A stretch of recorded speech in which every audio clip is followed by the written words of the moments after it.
You're listening to Vocal Distortion here on FM89, your Chicagoland radio home for hardcore, heavy metal, and everything in between. I am your host, Austin Paulson, back again this week for a very special episode. As you may know, if you've tuned into our show over the past few weeks, you know this show's going to be coming to a close, so I definitely wanted to have our very special guest in tonight, probably our most frequented guest on the history of this show. He is a multi-instrumentalist, vocalist, lyricist, label owner. You might know him from some projects as Stomach, Weekend Nachos, and many, many others over the years. He is now an author and a publisher. Several years in the making, Oil Spill, the debut book featuring 6 short stories exploring the ranges of all things horror. The pre-orders for this book are going to be available October of this year through Sifting Press. I am, of course, talking about John Hoffman. John, welcome back. What's going on? Dude, it's good to see you. It's great to see you. This is crazy. A book. You know, I feel like knowing you, being a fan of yours for some time now, you've, been writing music, putting words to song for a long time. I've seen you write things for like digital, publishers and kind of blogs and stuff, but a book, this is maybe a first for you, right? It's definitely a first. Yeah. I would say it's been in the making for about 40 years. 40 years? Maybe not quite 40. Let's see. I'm 41 now. So I would say about at least 35 years ever since I was a kid. So very cool. Yeah. Well, I mean, I feel like, I don't know if I heard it from you directly or maybe you teased it a little bit, but where did the inspiration come finally? Like if you've been kind of dreaming of this for a kid, like what now? Like, right, the time is to do it. Honestly, I think like music distracted me from making this happen sooner. I got really into playing music when I was like in high school. And that's just what I've been doing forever. Yeah. So like maybe not as much time to write or not as much focus, I guess. Mm-hmm. But yeah, I don't know. When I was a kid, I like got really into like scary stories. Yeah. As a kid, you remember that book, Scary Stories, the Alvin Schwartz book? It was like, oh yeah, it was like a compilation of short stories geared towards kids, but they were actually like kind of spooky. Yeah. I mean, the illustrations alone on the cover. Exactly. I mean, yeah. Those illustrations were creepy. And, I got into that. And then I got into R.L. Stine books after that, like Fear Street and all that. Yeah. And like all of this, like, I don't know, my parents can attest to me just having this like morbid imagination, like even as a kid, like drawing like gory pictures and wanting to watch like horror movies and stuff. And I'm not sure how that really connected, but I've always wanted to write something like that ever since then. I like that you brought up, R.L. Stine and Scary Stories to Tell in the Dark, because this is definitely not a children's book. But when I was reading through some of it, I really appreciate getting to check it out. It did make me feel kind of nostalgic for some of that, for sure. It definitely has that kind of like, there is an era vibe to it, I think. Maybe that like 90s-esque type of thing. Yeah, like a lot of the stories like take place in small towns. Mm-hmm. They're like a lot of them like are based on like old folklore. Yeah. Not mine, but like the inspiration for it. So a lot of the stories in my book do take place in small towns and, just basically revolve around like everyday ordinary people, right? Being terrorized in some way. So, yeah, I mean, while there are definitely some there are some crazy turns. I think a lot of the ones that, the parts of the book that hit heavy are like the very like, oh, this is like a very real thing. Like, sure, like there are exaggerated elements of the book, but it's like there is always just a core element there that is like, oh, this can happen to quite literally anybody. Totally. And I've always preferred like the slasher movies over like, I don't know, like something that's more like fantastical, sure. Just because it's like, I mean, yeah, you could actually get your head chopped off, like you're probably not going to get like possessed by an alien. Yeah. At least not in this year that we're in. Like, I don't think that's happening 2025, anywhere. Man. Yeah, no, it's coming. It's coming soon. But like, like something like Jason Voorhees, like, or I mean, at least a guy in a hockey mask with an axe. The first couple. Yeah, exactly. Sure. Like, but before he like just gets killed 10 times and comes back to life, but that stuff can really happen. And like, you actually can get stalked, you actually can just encounter some deranged person, these things happen. So definitely. I like to base stories on stuff that someone can like actually maybe actually be afraid of, you know? Yeah. I really do like the, you know, why we are so, you know, at least you and I know we're both fans of horror and these sorts of things. And, you know, the book kind of begins with this like really well thought out like introduction, like what is it? Like you're attempting to answer that question, like what draws us to these like really deranged and mess up things that we like find entertaining. And I thought that was like a really great way to start the book. And then you also kind of like illustrate it with like this vignette that I would find you probably had a tie to. This was like a real thing that you encountered, like sleeping over and like, I'm not scared of this. This is fine. And then you just stay up all night, just like, oh, what's that noise in the corner of the room or something tapping up against the window? It definitely, you know, created a vibe before you actually dive into the stories of the book for sure. Totally. Yeah. That like little excerpt is kind of based on just like, I remember like a friend of mine and I like, we watched The Exorcist, like we rented it or something. And we were just laughing like the entire time. And it was just like, yeah, this is supposed to be scary, but we're just goofy kids like laughing at this, you know? Yeah. But then like the actual point of that was more like, you know, like there's things to actually be afraid of in the world, you know, and sometimes even in our own families, you know, like, you know, I was fortunate enough to not have to deal with that, you know, as a kid. Like I had a very strong, safe upbringing, but I think the whole point is like, yeah, these movies are intended to scare us, but like if you're actually experiencing real horror, like these movies aren't that scary, you know? Right. So, yeah. As a Naperville native, do you find that there are horrific elements about the suburb of Naperville or the western suburbs in general? I mean, to be honest, I think like in any suburb, like there's like hey, no, it's all good. Hey, I forgot we were on the radio for a second. Hey, I caught myself before I said if the FCC is listening to our very specific regional heavy metal show, I'll be surprised. In any suburb, there's like screwed up families and like screwed up situations. There's crime sometimes, you know, and I think that like even like kids that have nothing to be technically afraid of, like there's still like things to be afraid of, you know, and like there's still dangers and things we need to be safe from. And so, yeah, I do think that even in Naperville, you know, you might not see it out on like in the middle of the street, but, you know, there's plenty of things to be terrified of. I agree. And, you know, I definitely want to get into more about the book and Sifting Press and everything like that. But you did pick out a bunch of great songs for us tonight.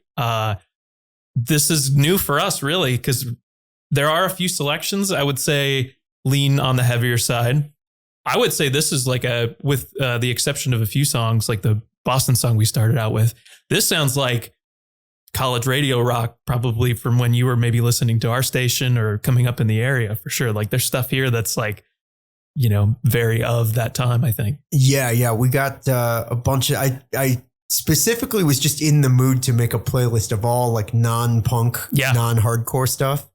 So yeah, some of it is heavier, like some metal, but yeah, for the most part, a lot of it is like some like alternative rock that I grew up with. So what's your relationship with Boston? Oh, that's I feel like I kind of discovered them on my own. But my dad and I have this thing where we basically, for every single time that we were in the car for like years, a Boston song would come on. Like, I mean, it's just, they must just be frequently played on the radio. I think that's not far-fetched to believe. But the song that we just heard, I went with their second album, which is a rarity for me because I usually just play something off the first album. But the second album has some good tracks. Definitely. So. Well, and then, you know, kind of even shifting gears into our next song, some locals. I got to see them maybe a couple of years ago. They were performing at like a street festival downtown, but Local H, you know, definitely got me feeling the Naperville vibes and like the college radio of this time. But yeah, any thoughts on Lovey Dovey? I actually bought that album, As Good as Dead, at the record swap down the street. Really? Oh, is this the one that is now a sports bar, I should say, or like a I think it turned into features. Maybe. Yeah. But yeah, when Record Swap was there, I bought that CD at that record store. Really? Like right when it came out? Like it was like maybe a few months after. I was like a kid listening to like Q101 alternative rock and all that. And yeah, I think the song I chose off of it is not one of like the hits off of it that like drew me to the album, but it's like a pretty good song. So. Well, I'm stoked to get into it. We're here with John Hoffman, Oil Spill, Sifting Press, Weekend Nacho Stomach. It's all going to be talked about here on Vocal Distortion FM89. Skin Yard here on FM89, Vocal Distortion, Burn a Hole. You have like some deep cuts, man. Like there's a lot of like some of these bands we were kind of talking about off air, like might only have been like around for a couple years, or this one in particular was like, it's a Seattle band and it's like almost seems like a precursor to a lot of like grunge that would ultimately explode. Like this band broke up basically like right when the boom happened. Yeah. And it featured some people who were kind of responsible for shaping that. I mean, Jack Endino like did Bleach. He recorded with my one of my favorite albums. That's great. L7 he worked with. Tad. One of my favorite High on Fire records as well. Death is This Communion. But yeah, this I'm assuming this is another one that maybe. Well, you said this was maybe a newer addition to like your kind of playlist. I hadn't really heard Skin Yard until like last year. I found them when I was just on like a sub pop rabbit hole. Yeah, like just looking up all kinds of like grunge bands from that time period. Obviously started with Nirvana, right? But then started looking up like like other bands like of that area, bands they were friends with, Spotify related artists, like that type of stuff. I listened to like 10 bands one day and they were one of them. So is that what you often do as like someone who's probably, you've been around music a long, long time? Like, how do you just approach like maybe exploring? Do you just find a thing like, oh, I'm in a sub pop today? Or like, do you find yourself listening to like newer music a lot of the time, or what? It's just, it's very random. Like sometimes I'll hear like a new hardcore band and I'll be like, well, I remember I forgot to check out this band that those guys are friends with. And they just did a new record, and it's just very random. It usually happens when I'm on the train to work or something. Yeah, for sure. Well, speaking in terms of like horror, especially this book, Oil Spill, was there any maybe like newer books or like newer horror that you were like getting into that maybe helped influence some of the writing that you did for this? Honestly, so I've been like obsessed with Stephen King for a long time. Sure. And I'm just fortunate that like a classic author like that, like still releases new material. Yeah. So I've just been getting his books whenever he releases a new one, and he does like a new book or two like every year. I forget what I forget who I heard it from, but just the amount of like pages that he would do like in a day or something like that seems monstrous. Like, I know. Yeah. He's obviously very prolific, but he released like a new collection of short stories like just last year. Really? And my wife got it for me for, I think it was either Father's Day or my birthday or something. And I, couldn't put it down. I just started reading it. And that's the kind of stuff like I wouldn't ever claim to be like a very well-versed reader, to be honest. But I know the few things that I like, and I just kind of stick with that, Gotcha. So with, approaching writing, all right. So like, we know the book's going to happen. You're like, all right, I'm going to sit down. I'm going to do this. What's the first thing you do? Like, did you have a lot of these ideas in your back pocket? Maybe even from, years prior, like, oh, that'd be like something cool for a book. Like that would be awesome. Like, how did you first start and approach writing your first book? So I had written like a novel, like a full novel, like maybe 8 or 9 years ago. Wow. And I finished it and everything. Kind of started to edit it through like a few friends that I knew. And I just didn't like it anymore. Yeah. After I finished writing it, I just like, I don't really want to do anything with this. I wasn't really that into it anymore. I might like revisit it someday. Sure. Maybe try to fix it up a bit, but it wasn't really horror. It was kind of just like a dark kind of like, I don't know, like a kind of like about me in high school sort of, but like just like embellishing on some weird people that I knew back in high school and just like making that more crazy than it actually was type of thing. It wasn't like an autobiography or anything. Gotcha. But yeah, I just got sick of that. I didn't really like the way it came out after a while. And then I started working on this. Like that was like the next thing I started working on like a few years later.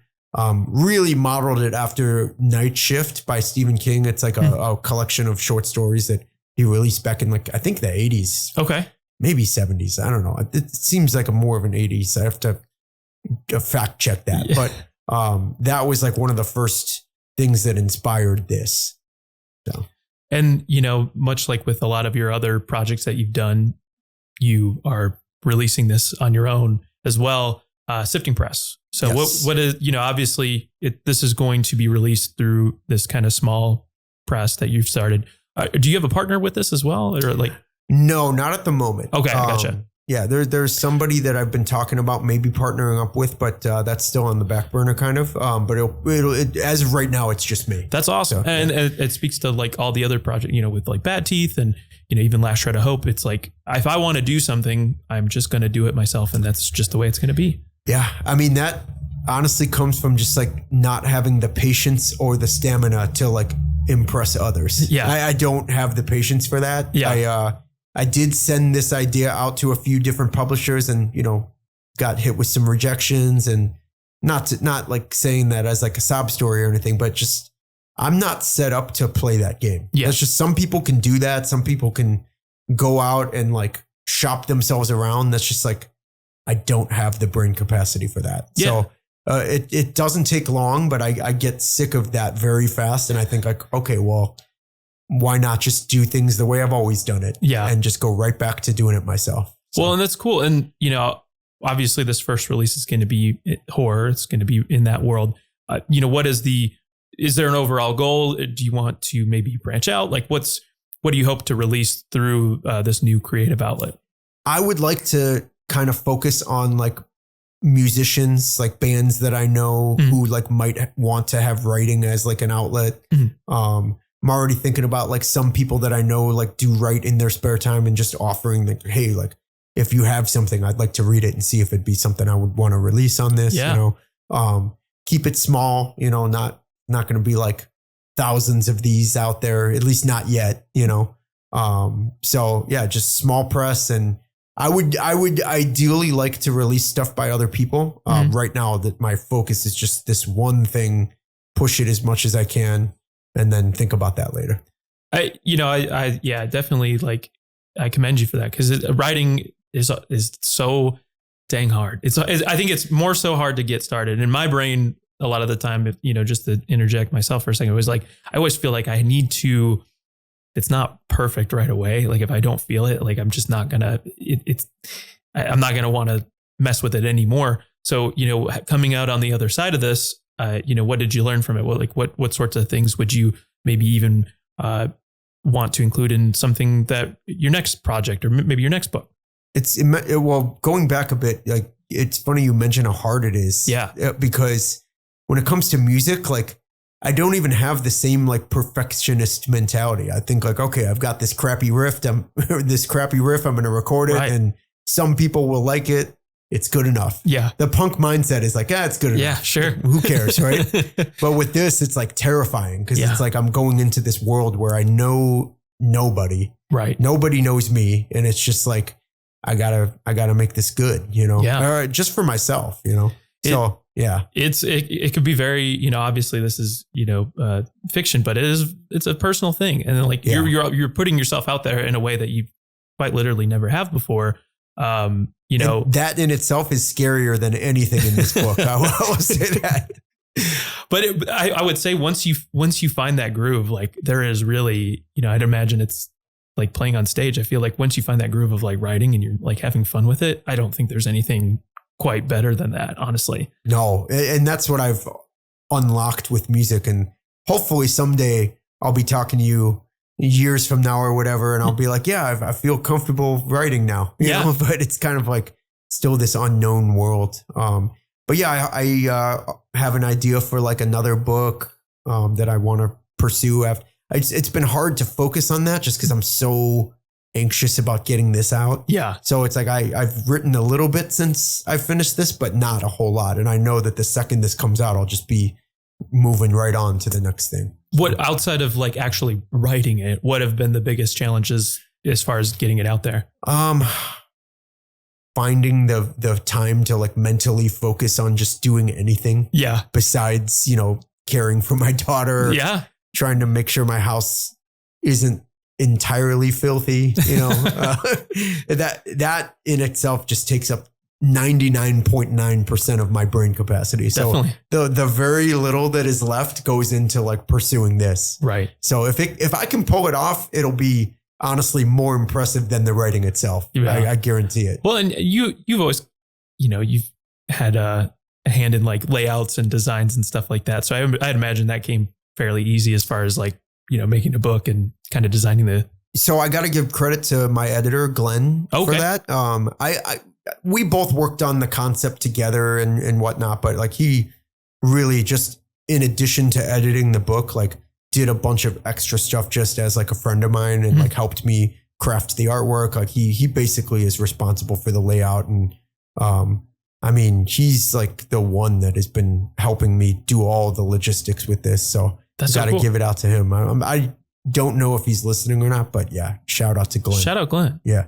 Well, I mean, you've met like, I'm sure a lot of people over the years from like different creative spaces. Were there anyone else that might have helped you along the way? Just kind of whether it be to form a thought or like maybe, all right, maybe this works, but maybe this not so much. Maybe you change it here. Or I would give an additional shout out just to like a few of my friends and my brothers who like read the book in its early stages, just to kind of like give me motivation and support. They didn't really critique it too much, which is good because I don't really do well. I mean, I do well with that a little bit, but like mostly I just want somebody to say, hey, like you're doing fine. Keep going, you know? I don't need somebody like reading this and be like, okay, well, I looked and saw what was wrong with it. Yeah. Like that's more so like something I would expect at work or something, like tell me how I'm doing there. With this, I just want to get it out there and then the reviews can come later, Gotcha. But yeah, Drew, Antonio, Nick, whoever's listening, probably no one, but both of my brothers, Aaron, like basically my wedding party. Yeah. were the people that read this. You picked them good. My mom and dad too. So. Well, that's awesome. John, you're doing fine. You're doing great. All right. Thank you, sir. We're going to play some more music for you here. We kind of mentioned, Skin Yard earlier, which come to find this was like a very early project for Matt Cameron. I don't know if I think he's on a few things here and there. He might have only been in the band for a couple of years, but you picked Corduroy from oh my God, the name is Pearl Jam. What's the record though? Oh, Vitality. Yeah, that's it. Okay. Anyway, you're listening to Vocal Distortion here on FM89. It's Pearl Jam. We're here with John Hoffman. Another deep cut from John Hoffman here on FM89 Vocal Distortion. Sappy. I think this appeared on some like benefit compilation initially. It was the No Alternative comp. Okay, tell me about that. So that was like this weird comp. I'll be honest, when I was in junior high, I didn't know what it was. Yeah. But yeah, it was like some type of a benefit comp. And I think it might have been the hidden track. The Nirvana song was like the hidden track on that compilation. It was, yeah. And I remember that album came out and it had two different covers. Some of them had a boy on the front and others had a girl on the front. Yeah. And I just never knew what it was. I just knew that there was a Nirvana song on it. So I think I had it on CD. Yeah, because they had, I think it's featured on the box set, right? Which has like a bunch of like their that's stuff. Like where you can find the song like on Spotify is like from like the box set. It's like it's considered like a rare Nirvana track. Sure. But I mean, it's like one of their better songs in my opinion. Definitely. Well, I mean, we've talked about this book. I want to ask, the pre-orders will be available sometime in October. Yeah, I initially wanted to have the pre-orders October 1st. I'm actually working on possibly bumping them up. Okay. So I don't want to announce like anything that's not official, but yeah, I'm trying to maybe have the pre-orders go up mid-September. Perfect. So that'll just depend on like, certain things. So definitely. And where can people, for updates on that, as far as the book is concerned, where can people go to follow about all the ins and outs of that? So yeah, mostly my social media reach goes as far as Instagram. Yeah. I'm not, Gen Z enough to know how to promote myself much better than that. But yeah, I have a Sifting Press Instagram. I have the Stomach Doom Instagram, and then I post from the Weekend Nachos Instagram too. So perfect. Yeah. Well, we got plenty of show left. I want to ask you so many more questions, but we do need to pause because I believe we need to give a shout out to somebody. Yes, I'm going to shout out my dad, who is listening now. I think my mom is listening with him too. But this next song specifically goes out to my dad. I think if he recognizes it, he'll get a kick out of it. Perfect. Well, you're listening to FM89's Vocal Distortion here with John Hoffman. Let's get into it. Foo Fighters here on FM89 Vocal Distortion, Chicagoland's radio home for hardcore, heavy metal, and everything in between. We're here with our very special guest, our most frequenting guest in the history of the show, John Hoffman, Stomach, Weekend Nachos, Sifting Press, Last Shred of Hope Records. I love this record. And I especially love it too, just knowing that like he essentially recorded everything on the album, right? Yep. He did. It was like his demo tape. Yeah, that's crazy. And, just thinking in lines of like Stomach as well, recording everything yourself, getting in that process yourself. How's it going? I know you've been kind of like hacking away at some new things. Yeah. I'm like the Dave Grohl of Geneva, right, Illinois. Yeah, that's right. It says it on the sign. Yeah, right. The home of John Hoffman, in parentheses, Dave Grohl of Geneva. But yeah, I'm working on a new album. It's coming along very slowly. Sure. I basically have a few more weeks to finish this album because my second daughter is coming. Congratulations. Thank you. That's awesome. Thank you. And when she is in the world, music stops for a while. So yeah. I am not going to be recording anything in my house once that baby is born. So I basically, it's coming right down to it. I have just vocals left to do with this second album. I got to re-record a guitar part, but besides that, I'm hoping to finish it, but it's going to be tight. Yeah. And I heard it might be darker than Parasite. So that's what the people are saying. It's what the people that are entering Geneva, Illinois, and seeing the Dave Grohl sign are saying. No, it's darker for sure. I think it'll be a very creepy album for sure. Well, we had you in here a few times during like this process of Stomach, releasing demos and we even premiered the second one on here, which was awesome. Yep. What's the goal for this one? What's if like was there anything that you're wanting to try like as someone who records it yourself and lays down all the instruments on this? I just kind of more of the same thing. I guess I'm always going for like a heavier guitar tone. Yeah. I think I got one. Yeah. I think it'll also depend on how it's mixed, but yeah, I just, wanted to kind of just maybe keep it a bit more focused just because like all of my releases throughout the years just become more focused over like as whatever project it is like develops, Right. So yeah, Parasite had like a bunch of everything on it. Like I'm hoping this one can be like more of like a common thread sort of. And, it'll just be slow and heavy and very, very angry and hateful. And it's what I do best. I agree. And as far as the live aspect of this band is concerned, I got to see you guys as a 3-piece, a handful of weeks ago. How was that? Really awesome. I am stoked that we have a 3-piece now because it just makes the sound better. It just kind of feels like more of like a full band, Right. No shade to like any 2-piece bands out there. Like if you can do it well, then that's awesome. Shout out Wretched Blessing. They're great. Fantastic. There we go. Yeah, they were incredible at that show. They sounded better than anyone else that played. I can tell you that much. They were awesome. Yeah. You guys were, just the sustain. I literally I forgot to bring earplugs, but I could feel the rumblings of like the empty bottle under my feet. Like you guys were so like just pushing. That's amazing. It was so awesome. And your bassist, he's been a longstanding like kind of vet of the scene. SOS. I want to say Adam was also in another band with him, perhaps. Yeah, Sick Tired. Right. Okay. So they're in Sea of SHIT. Yeah. And Sick Tired together. And then Kirk, who we're talking about, was also in MK Ultra. Oh, okay, around like the Los Crudos Charles Bronson days. So, gotcha. Yeah. Wow. That's awesome. Any plans for any shows in the future? I'm assuming probably, we've got nothing right now. Who knows? Yeah. Yeah. Possible, Will be cool to hear. Yep. And then there was also, I don't know, you can disclose as much as you like, but maybe even another kind of like separate release under Stomach 3 Is that like kind of maybe like outtakes and stuff like that? Yeah, absolutely. Yeah, I don't mind talking about that. Sure. This is actually the first time I think I will have ever talked about it, though. If anyone's listening, but I've got some songs that didn't make it onto the album that I'm just going to release as kind of like a graveyard of unreleased material. Stomach 3. All the tapes basically have numbers. Yeah. So like the first demo was just Stomach. Second demo was Stomach 2. And then I think this one will be Stomach 3, and it'll just be like a third demo of outtakes from the record. Nice. So. Our next track I know has so much influence on this project. And I want to say even you have like the same pedal perhaps as Electric Wizard. Oh yeah. Yeah. The Super Fuzz, the Behringer Super Fuzz. Yeah. I mean, it is literal magic. Like you put that thing on, it doesn't even matter how the knobs are turned, and all of a sudden you sound like just Oborn. Do you just dime them all out?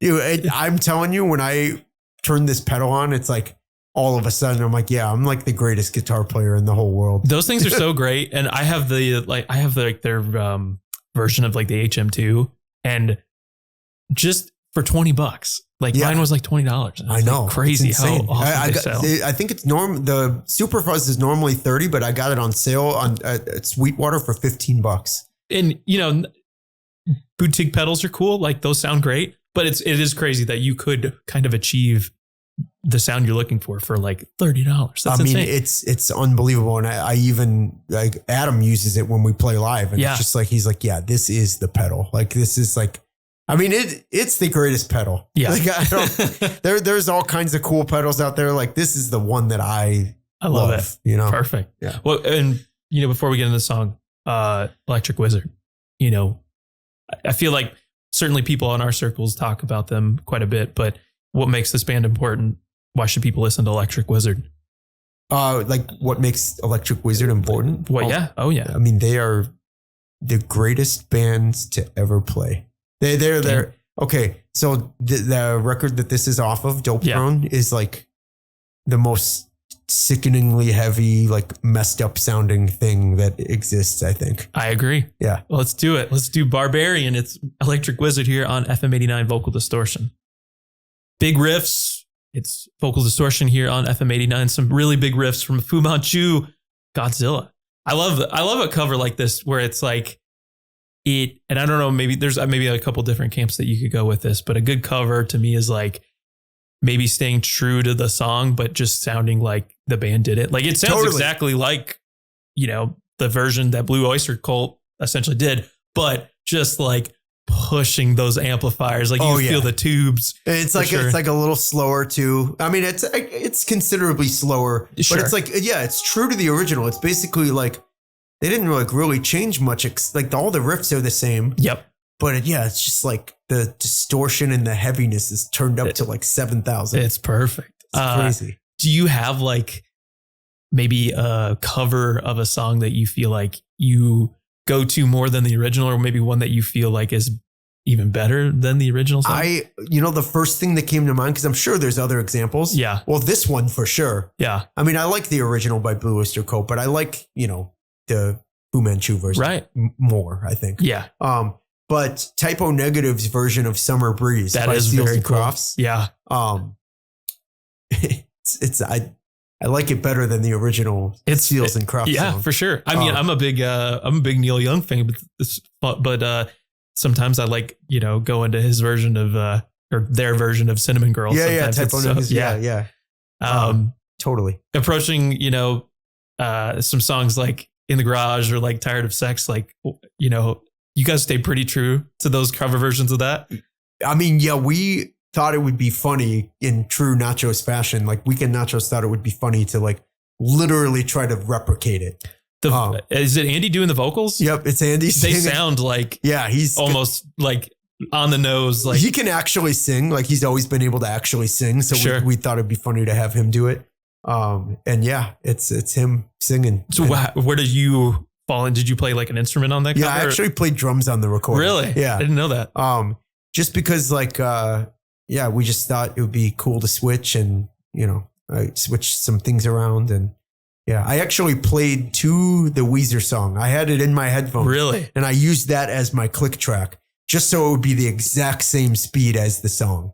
That's so cool. Yeah. I always thought that was fun. And then even maybe, I'm sure people like who maybe don't know you like, oh, what are these guys doing? Like covering like a Weezer song. And then I really loved how even the label you went with, like Run for Cover, is like typically like, the emo label or however you want to put it. That was interesting as well. You guys are, all this to say, you guys are, been back or like playing shows again like that, which has been really cool to see. I got to see you guys at night one of the Rumble and then that after show, which was insane. What's it been like? You've been all over the place, man. You've been busy. Yeah. So the shows have been really good. Like the thing that stands out is like not the show, like the performance itself, but like just so many people I've been talking to at the shows, like at the merch table. Like I'm just talking to so many people that like are very vocal with me about how much like the band either meant to them or means to them. And that's been the most eye-opening part. It's just like talking to, I never would refer to them as the fans because that just sounds like such a, Aerosmith thing to do.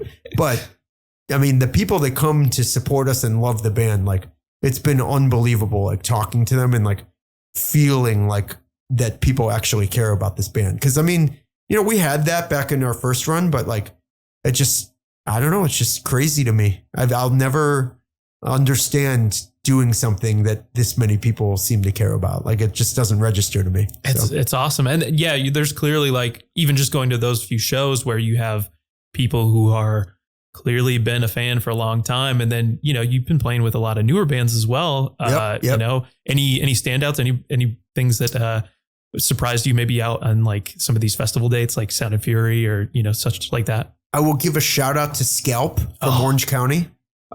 We just did 4 shows with them in California and those guys are really cool. And they did the shows with us. They're an awesome band.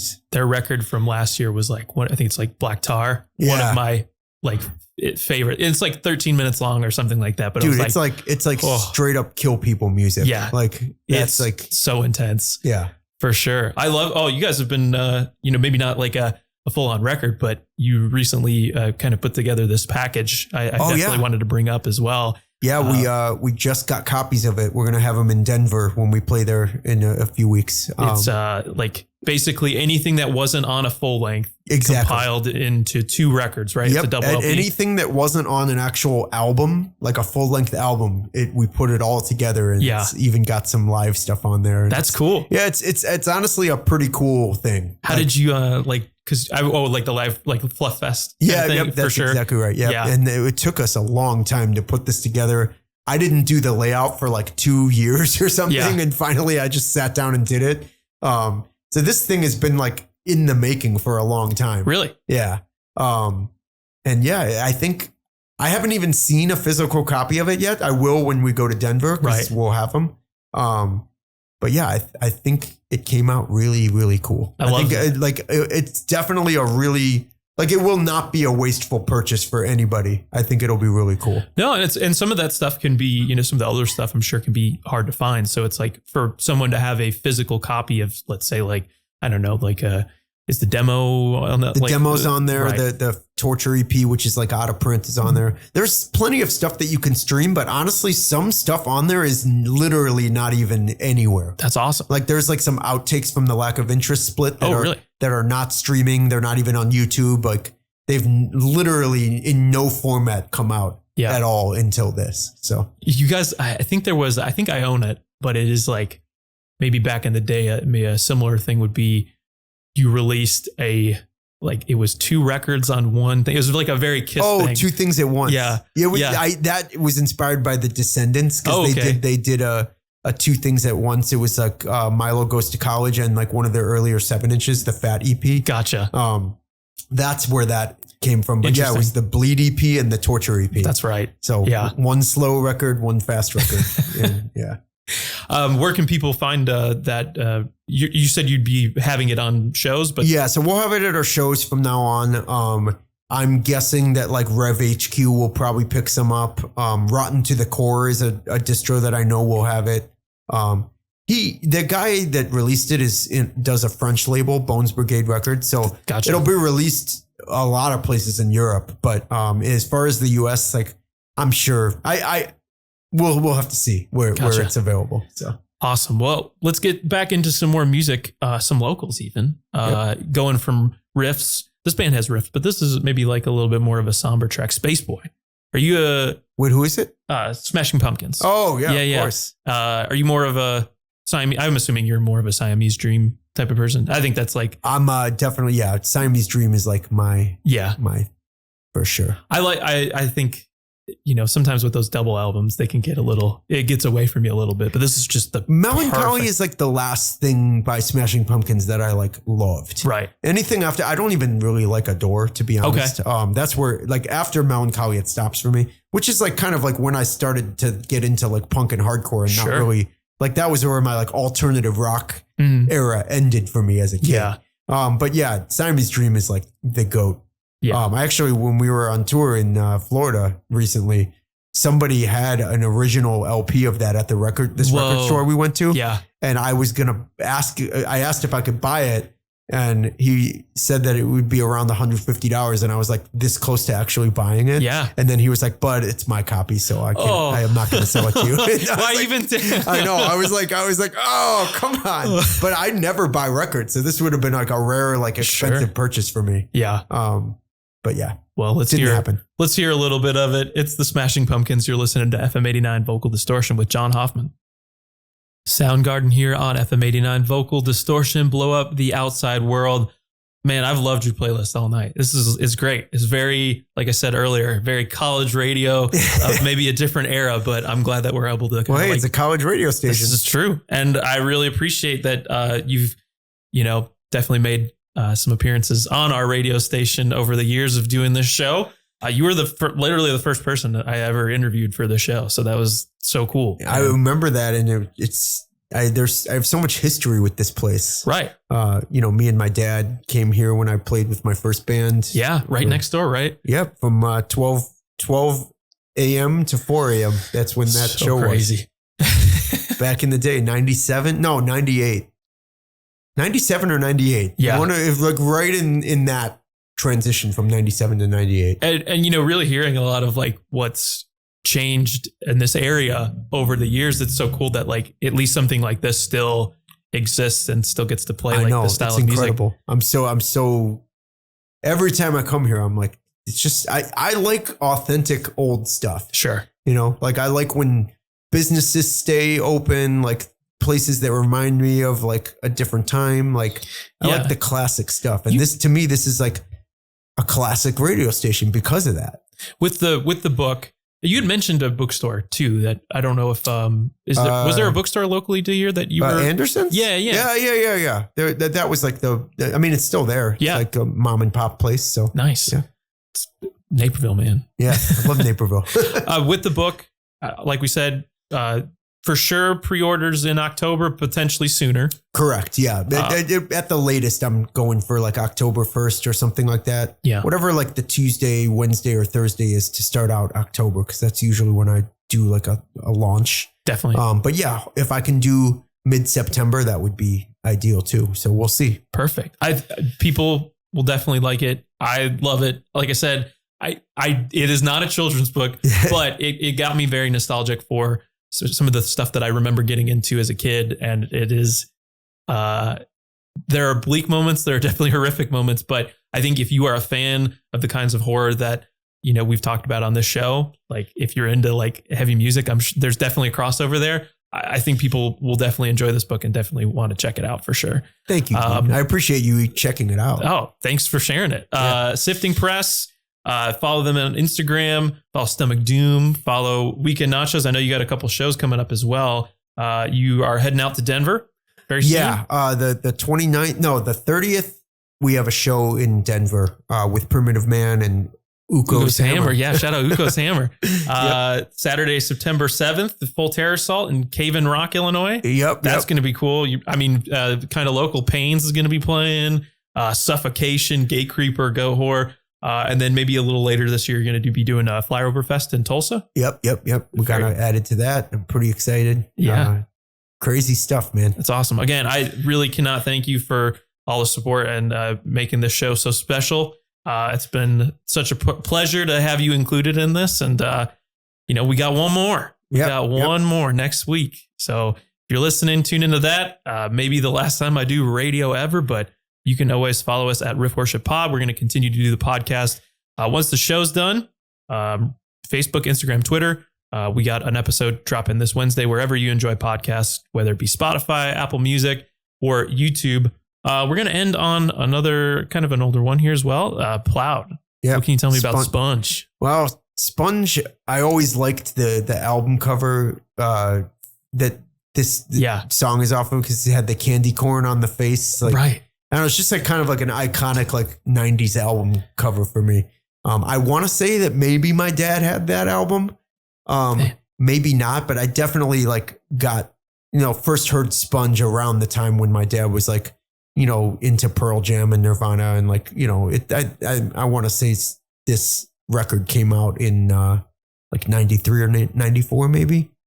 But your dad, Mr. Hoffman, sounds like a hip dude. He's awesome. It is 94. Yeah, 94. Yeah, he's awesome. I hope he's still listening. He's the greatest of all time. Perfect. Well, again, thanks so much. Stay up to date on the book. Weekend Nachos, Stomach. Let's go get some tacos. Oh yeah, let's get some tacos. You listen to Sponge Plowed here on FM89 Vocal Distortion. We'll see you next week.